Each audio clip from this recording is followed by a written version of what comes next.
Guys, back again to the future. Yahweh Shai here speaking, and I just want to give my father Yahweh thanks for life and for strength once again. So, this is part 2, yeah? One God, yeah? One God. So, we stopped here. This is part 2, and we stopped here at the Bulgars. So, listen, the Bulgars, yeah, did many good deeds to the Christians.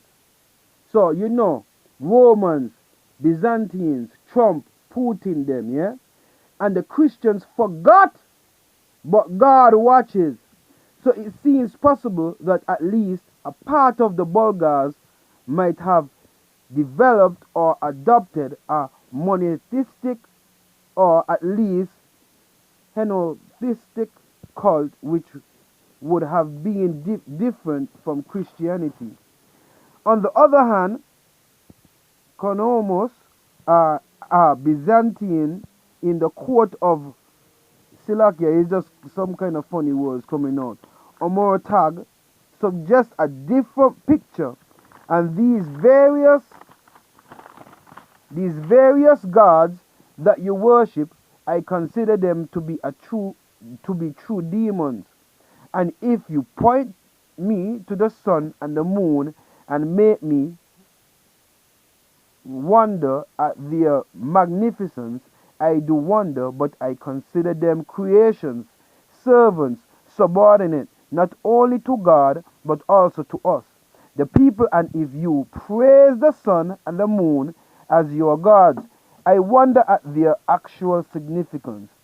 Other Byzantine authors like Theophanes, Skylites, and Theophylactus of Arid also suggests that the pagan Bulgars worshipped the sun, the moon, and the stars in a Scythian foolishness. Yeah? Theophylactus also mentions that there were also those who gave sacrifice to dogs. Theophanes also mentions about Chrome performing foul and demonic sacrifices in front the walls of Constantinople, which scripture inserts further details. And Crom, as was his custom, sacrificed many men, 50 cent, yeah, and cattle in front of the golden gates. Then he dipped his feet in the water near the coast of the sea, washed himself, sprinkled his soldiers, and, cheered by them, passed among his concubines, who bowed to him and praised him. Of course, what Christian authors write about pagan rituals should be taken critically, but these are some of the reports we have. Nonetheless, other rituals, including reverence of sacred trees, sacred rocks, and sacred swords, orgiastic celebrations. Listen, you guys got to just think about what I'm reading. I don't know if you following me, eh? But what he says here, right? They want to talk about like baptism here when he was washing his feet, they were whatever. Remember though, they were pagans, yeah? And some of them we have nonetheless other rituals, including the reverence of sacred trees, sacred rocks, and sacred swords, are deistic celebrations with demonic songs and dances, and that's the same thing that was going on in the church houses. Specific auguries before battle, the carrying of talismans, the making of skull cups, a common practice among the early Scythians,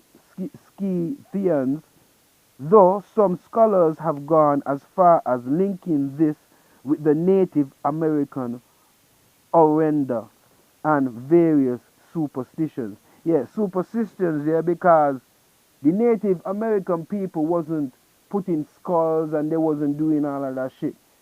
So, let's go over here, yeah. This is gonna be very, very interesting that I found, yeah. So 10th century, yeah. So, mother of God, very ridiculous. They said paganism, yeah, to the fullest. Other reports add even more color to the picture. For example, and this is why and where people get hell from. The image and the imagination of hell is right here in the Bulgarian documents. So, a 10th century Bulgarian Christian apocrypha about the mother of God's visit. Listen, about the mother of God, ridiculous, eh? The mother of God's visit to hell and observation of the torments there. Mentions some relics from pagan times. From where? From when? From pagan times. This is hell, yeah? All this they call gods. Sun, moon, land, and water. Beasts and creatures. Then the ones that the men made from stone. Trojan. This word here is in Bulgarian. I don't know that word. Veles, Peron. They turned into gods. Here you can also see some of the Slavic pagan gods, medieval, yeah, Arab and Persian geographers also have interesting things to say. Both al-Masudi and Zachariah al-Khwarizmi claim that the Bulgars are from the faith of the Magi. So it's like the faith of the priest of the Zoroastrianism. And I finished right there. So this is part 2, yeah. I'm gonna continue doing my writing and just let you guys know about the history. What I'm getting at right here is that you guys know that it's not just Bulgaria, it's different places as well. Before they came into Christianity, they had their own God. The book of the Bible is a Hebrew book. It's a Hebrew book. And it's for Hebrew Israelites.